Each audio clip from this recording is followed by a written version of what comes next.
ako timbaraga boss uzamakaza ariko ahandi nkorera nahindura no Kinyarwanda you go thank you okay thank you go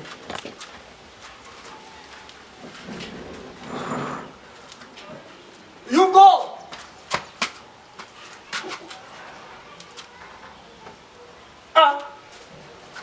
I beat you. Go. Yeah, you go.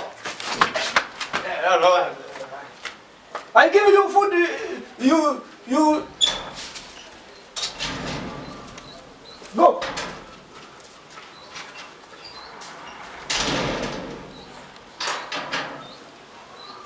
You see, you help somebody to give food. The person is coming to refuse in your house. This thing is not good. Hey, next time you come to my house, I will beat you. I give you food, you want to sleep. Next time if you repeat this thing, I don't like it, I will show you. You think everybody speak your language in this country? Don't try me, you will know who I am.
Koko barame ibyo kurya koko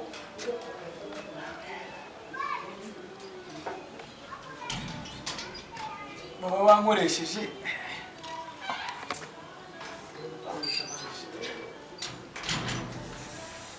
abankoresheje cyane ntapfuye bise kino gipangu rero aba nabaki abantu nabakire wababaza ibyo kurya babi se mu harimo abantu ba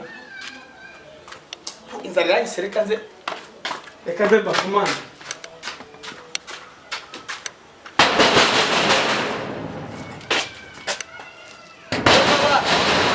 Who's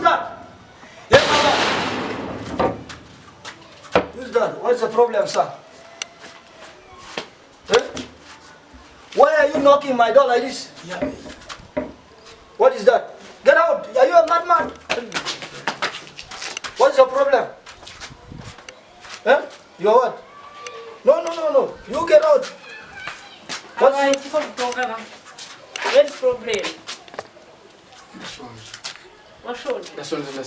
He's saying what? He's saying what? Hey. Food. You want food? Yes. You food? You knock my door like this? Food? You don't? Ndigushaka ibiryo ndashonje dore mve mu kazi ahantu bankoresheje nago bamaye ndashonje kandi je nibere muri ghetto musobanura I will call for you police boss you food you want food Yeah. Now you don't knock the door like this, it's not good. I'm sleeping, you're disturbing my sleep. You don't want me to stay with my wife, you disturb. Go. Go and bring. Go and bring food. Sit down here. They are going to bring for you food. Go and bring for you food. Next time you come, you don't knock like this. You do. Okay? Ntago nzongera. Nzajya nkomanga gake. Ndikomanga gake. Mubwire ko ngiye kubimwereka. He's saying go to bring food. Oh wait, no, wait here. Food is going to bring. So, it's okay. Thank you, understanding. You sit. Yes. Go to bring food. Okay, me, Kinyarwanda, no, Kinyarwanda. I'm from South Sudan, I speak English, no Kinyarwanda. Munyarwanda. Me, Kinyarwanda, no. Me, English, English, my country. Go and bring for him food, honey, let him eat. Yes. Okay? Bring You bring here. No, not enter my house. Bring food here. Go to bring food, give him. Go and bring food. Where is your family? Family is where? Family, you. Family. No children, no children. You know children, no wife. Here is food. Okay? Murakaze mubyeyi. Murakaze cyane rwose. Mani wabuki. Rwose ubwo baraye. Ubundi ariko ni munyengeni. Ubundi bakwitana. Nitwa Munyakazi. Yego. Rwose ubwo akazi kose wakazi. Akazi kose ndakazi. Wagakora. Ariko hari ahantu nakoraga. Yego. Is food good? Okay. Your name. Tell him your name. Your name is it? Name. You. Munyakazi. Oh, Munyakazi. Yeah, Munyakazi. No job. No job for you to eat. Sorry. Now you see me. I was going to beat you. You knock my door. Language, no problem. Okay, no problem. Next time. If you finish food, you put my plate here, you go.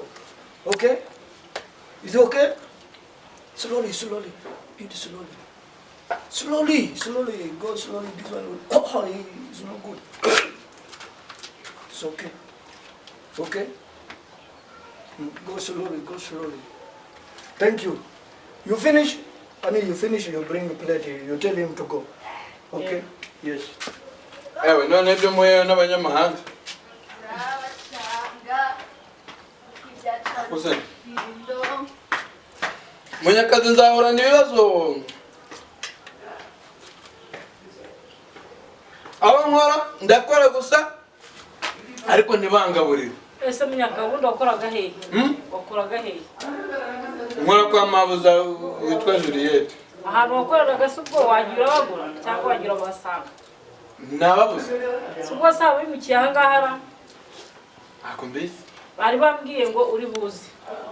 Njyewe se? Bari bambwiye Munyakazi.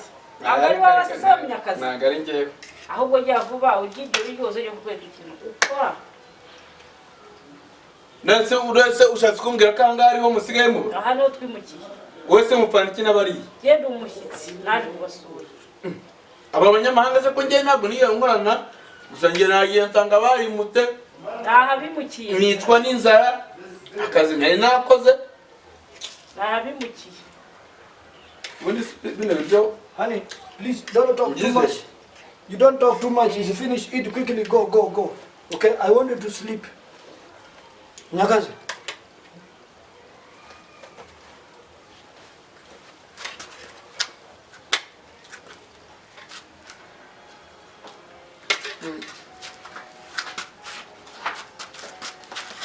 I want to sleep my time to sleep.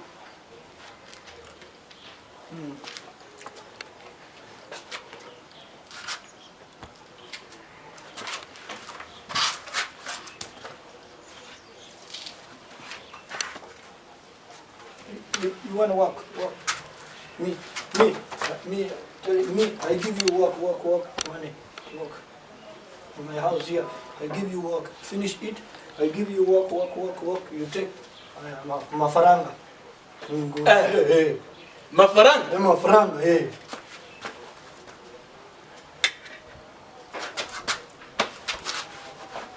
Hey, no mafaranga.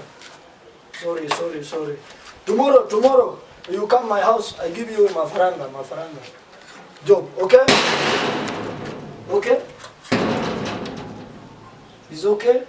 Me, I want to go inside with my wife. Finish. You eat food, plate, leave here. Hey, bye-bye. Finish, we go. Okay? You eat the food quickly.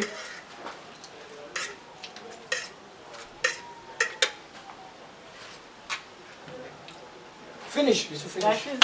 It's a finish, food finish. You eat. No. It's a finish. No. You go another place.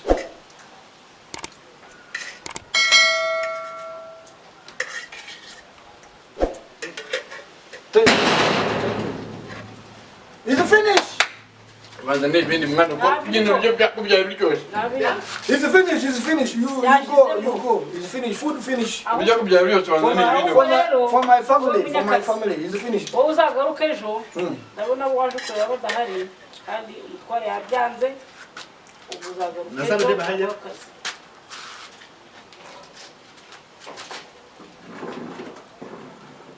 You give my wife. You go, finish. Amen. Okay. Bye. You go. See you another. Bye. Murakoze ngeri Munyakazi. Ariko ntago nje zo ndimi zanyu z'abanyamahanga ntago nzizi. Ntago nzizi. No Kinyarwanda. English me. So you go. Ako Timbaraga bossi uzamakazi. Ariko ahandi nkorera nahinduranye. No Kinyarwanda. You go. Thank you. Okay, thank you. Go.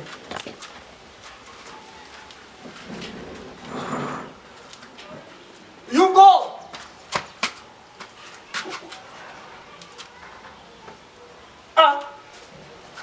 I beat you. Go. You go. I give you food. You go.